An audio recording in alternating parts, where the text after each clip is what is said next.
comando de la Armada Nacional lamenta informar que ayer lunes a las 11:35 horas, una ola que barrió la cubierta del destructor ARC Caldas arrastró al mar al siguiente personal de la tripulación de la citada unidad de la Armada, sin que hasta el momento hayan sido rescatados. Teniente de fragata Jaime Martínez Diago. Suboficial Elías Abogal. Suboficial Julio César Amador Caraballo. Cabo primero artillero Miguel Ortega de Ávila. Marinero primero artillero Luis José Rengifo Lozano. Marinero segundo Misael Eduardo Castillo Acosta. Marinero segundo Ramón Nicolás Herrera. Marinero segundo Luis Alejandro Velasco Rodríguez. El accidente ocurrió en viaje.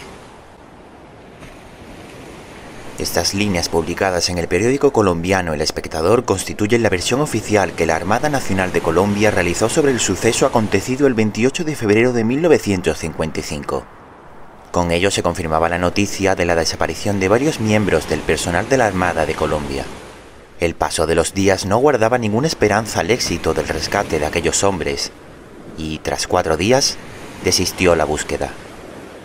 Pero 10 días más tarde, uno de los marineros apareció en una playa al norte de Colombia, vivo.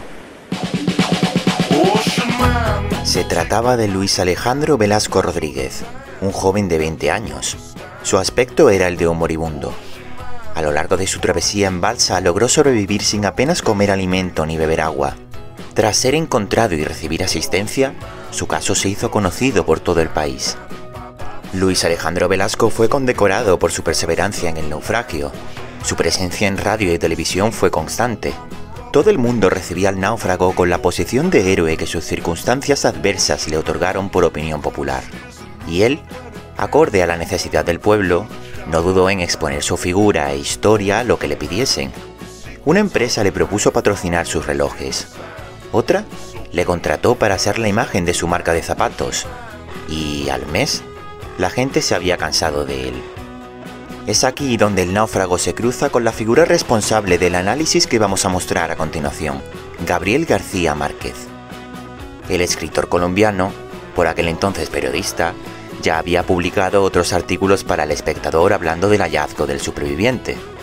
Reconoció que en un principio se mostró escéptico ante la propuesta de Luis Alejandro Velasco, el héroe ya olvidado, cuando acudió a los responsables del Espectador para relatar una vez más la historia, sabida por todos y tergiversada hasta el límite por las habladurías y el gobierno del momento. Pero en el último momento, Guillermo Cano, director del Espectador, reconsideró la propuesta y la aceptó, dejando al mando a García Márquez. Durante 20 sesiones de 6 horas diarias, el periodista reconstruyó junto a Luis Alejandro Velasco la travesía, desde que el marino partió junto a su tripulación de Mobile, una ciudad de Estados Unidos en el destructor Caldas, hasta que llegó solo en una balsa a las costas de Colombia. A García Márquez le preocupaba especialmente la autenticidad de la historia, por lo que procuró no publicar nada de lo que no tuviera una certeza real de que hubiera ocurrido. El periodista quiso dejar en la medida de lo posible el componente ficcional de lado. Pero si el testimonio que se nos presenta es auténtico, ¿por qué entonces Relato de un náufrago se considera la primera novela de Gabriel García Márquez? Ocurre que todo lo que hemos expuesto lo conocemos gracias a la publicación en 1970 de Relato de un náufrago en el formato de novela. Si bien la mayor parte de los lectores han conocido esta historia mediante esta presentación, lo cierto es que en un inicio este prólogo no existía. El Espectador publicó el relato narrado en primera persona, tal como aparece en su cambio de formato a novela, pero a modo de crónica, género asociado principalmente a la no ficción. Su publicación fue en 14 entregas durante el mes de abril de 1955, y en todo momento se presentó como una historia real. No por nada el texto se lo tituló La verdad sobre mi aventura. Parece que ya se va viendo lo paradójico del asunto. El texto contenido en Relato de un náufrago se concibió como una historia no ficcional, pero su reconversión a novela la incluyó en el género de la narrativa, de naturaleza ficcional. ¿Cómo es posible que un texto mute de manera tan notable sin modificar una sola palabra? Bueno, la crítica tiene una serie de teorías. La primera apunta a que el texto ha sufrido un fenómeno de transducción. El término formulado por Lubomir Dolezhel Es el proceso de transición y transformación de sentido en el que se prolongan en el tiempo los textos literarios. Esta abarca las transformaciones de un género en otro, ya sea novela en teatro, en cine, en libreto o en otros formatos. Bajo esta premisa, Relato de un náufrago habría pasado desde su publicación por entregas en 1955 hasta su publicación como novela en 1970 por una serie de cambios de diverso ámbito que habrían ejercido de transición entre ambos géneros de escritura. Por una parte estaría el cambio temporal, que eliminaría la función informativa una vez que el suceso del destructor Caldas se diluyó con el pasar de los años. Encontramos por otro lado el cambio espacial, que contribuyó también a dar poco peso a la utilidad informativa de la crónica.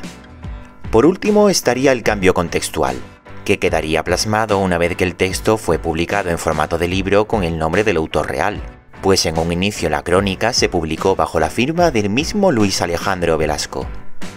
La teoría del fenómeno de la transducción parece convincente, pero hay opiniones igual de razonables que cuestionan su argumento. El motivo principal de esta discrepancia proviene de ciertos indicios que el relato nos ofrece. Es cierto que el prólogo contribuye bastante a novelizar el texto, pero el mismo texto ya posee suficientes elementos como para hablar de él en términos literarios. Para empezar, podemos atender al aspecto cronológico de los acontecimientos. La crónica tiene por costumbre secuenciar de manera lógica los sucesos en el tiempo y el espacio. Relato de un náufrago cumple en gran medida con este orden, pero se toma ciertas libertades. Tomemos como ejemplo el inicio del texto, que comienza con la noticia del regreso de la Marina a Colombia. El 22 de febrero se nos anunció que regresaríamos a Colombia. Teníamos 8 meses de estar en Mobile, Alabama, Estados Unidos, donde el ARC Caldas fue sometido a reparaciones electrónicas y de sus armamentos. El relato continúa a la manera de la crónica, narrando los hechos destacables de manera secuencial. Mientras reparaban el buque, los miembros de la tripulación recibíamos una instrucción especial. En los días de franquicia hacíamos lo que hacen todos los marineros en tierra. Íbamos al cine con la novia y nos reuníamos después en el Joe Palooka, una taberna del puerto donde tomábamos whisky y armábamos una bronca de vez en cuando. Pero tras este fragmento observamos un salto al pasado. Mi novia se llamaba Mary Adress. La conocí 2 meses después de estar en Mobile, por intermedio de la novia de otro marino. Aunque tenía una gran facilidad para aprender el castellano, creo que Mary Adress nunca supo por qué mis amigos le decían María Dirección. Este procedimiento se denomina analepsis, una técnica narrativa de la que se valen no pocas novelas para romper con la secuencia cronológica que tanto busca preservar la crónica. También observamos el caso contrario, la prolepsis, es decir, otra ruptura de la secuencia cronológica, en este caso hacia un hecho futuro. Observemos este fragmento perteneciente al momento intermedio entre la salida del destructor Caldas y el incidente. No podía moverse.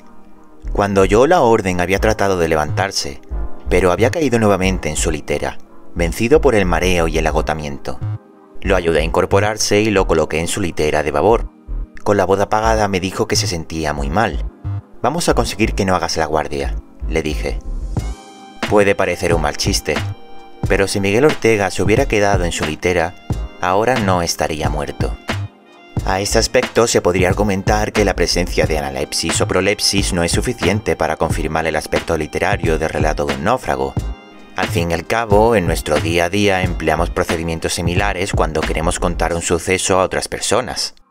Por este motivo es conveniente que nos centremos en otros aspectos que confirmen esta teoría. A las 6 de la mañana salimos del puerto. Entonces se dio la orden. Servicio personal, retirarse. Guardias de mar, a sus puestos. Tan pronto como oí la orden me dirigí al dormitorio.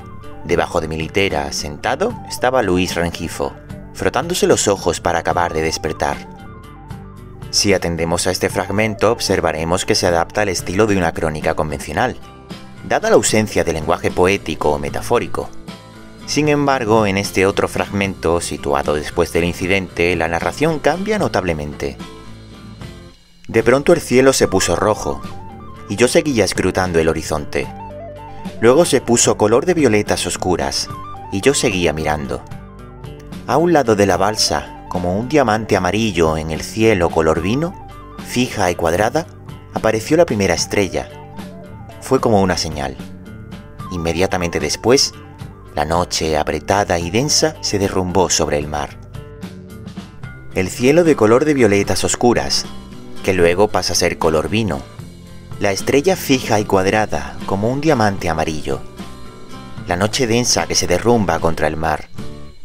Estos elementos, los paralelismos y la fuerte presencia de adjetivos de color, son más propios de una novela que de la crónica. Podríamos decir que el texto es un híbrido entre ambos géneros, crónica y novela. Pero antes de decidir si Relato de un náufrago es ficción o no, conviene atender a las palabras que Gabriel García Márquez dijo en una entrevista. Relato de un náufrago está más cerca de la crónica, porque es la transcripción organizada de una experiencia personal contada en primera persona por el único que la vivió. En realidad es una entrevista larga, minuciosa, completa, que hice a sabiendas de que no era para publicar en bruto, sino para ser cocinada en otra olla. Un reportaje. No tuve nada que forzar porque fue como pasearme por una pradera de flores con la posibilidad suprema de escoger las mejores. Y esto lo digo en homenaje a la inteligencia, el heroísmo y la integridad del protagonista que, con justicia, fue el náufrago más querido del país. Y este reportaje cumplió su propósito informativo, y no solo por el hecho de que las ventas del periódico aumentaron notablemente, sino por otro motivo que García Márquez especifica en el prólogo. El dictador Gustavo Rojas Pinilla ejerció el cargo de presidente de Colombia desde el 13 de junio de 1953 al 10 de mayo de 1957. Durante su dictadura militar, la prensa se vio sometida a una fuerte censura. El mismo Luis Alejandro Velasco fue víctima de este silencio cuando, durante su hospitalización, fue vigilado constantemente para que no se divulgase ninguna información delicada que perjudicara al gobierno. Este fue el principal motivo por el que García Márquez dudó en contar una vez más la historia del náufrago. Pero al cuarto día de entrevista, el periodista descubrió el verdadero motivo del incidente. La versión oficial apuntaba a una dura tormenta que tuvo lugar el día de la desaparición del personal. Pero dicha tormenta nunca tuvo lugar. Desde el periódico pudieron corroborar este hecho con ayuda de especialistas meteorológicos. La causa del incidente fue el transporte de carga que, al quedar mal estibada en cubierta, lanzó a los marinos al agua. La Marina tenía estrictamente prohibido llevar carga alguna en los destructores, pero además el hecho era todavía más grave, pues la carga consistía en material de contrabando que beneficiaba directamente a la dictadura. El gobierno intentó desmentir la versión del Espectador, pero el periódico consiguió varias fotografías de otros marineros del destructor Caldas que corroboraban la versión de Luis Alejandro Velasco. El náufrago fue vetado de la Marina, único oficio que conocía. García Márquez, por su parte, fue enviado a Europa para cubrir una conferencia. Pero cuando la dictadura clausuró El Espectador, el periodista se encontraba en París y sin trabajo. Allí se dedicaría a la literatura mientras sufría una situación económica de precariedad.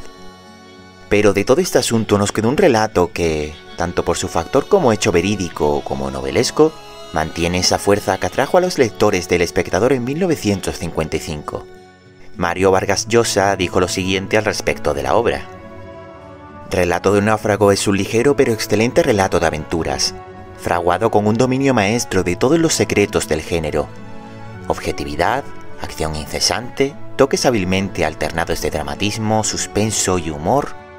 Lo más arduo era describir los 10 días vacíos e idénticos que pasó Velasco a la deriva, sin incurrir en repeticiones o caer en la truculencia. La dificultad fue salvada con una intuición de narrador que sabe organizar inteligentemente sus materiales y dosifica con cuidado la acción a lo largo del relato.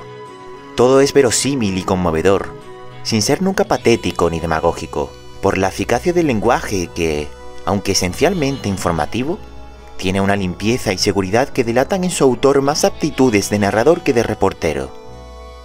Relato de un náufrago es una obra que no ha parado de sorprender a nadie desde su publicación por entregas hasta la actualidad. Encumbra el género de la crónica al exponer la aventura de un auténtico superviviente. Y su posición a medio camino entre la no ficción y la novela ha interesado mucho a la crítica. Pero no olvidemos el propósito principal del texto, la ruptura de la figura de un héroe. pero dejemos que García Márquez sea quien lo recalque. Nadie volvió a saber nada del náufrago solitario, hasta hace unos pocos meses en que un periodista extraviado lo encontró detrás de un escritorio en una empresa de autobuses. He visto esa foto. Ha aumentado de peso y edad, y se nota que la vida le ha pasado por dentro, pero le ha dejado el aura serena del héroe que tuvo el valor de dinamitar su propia estatua.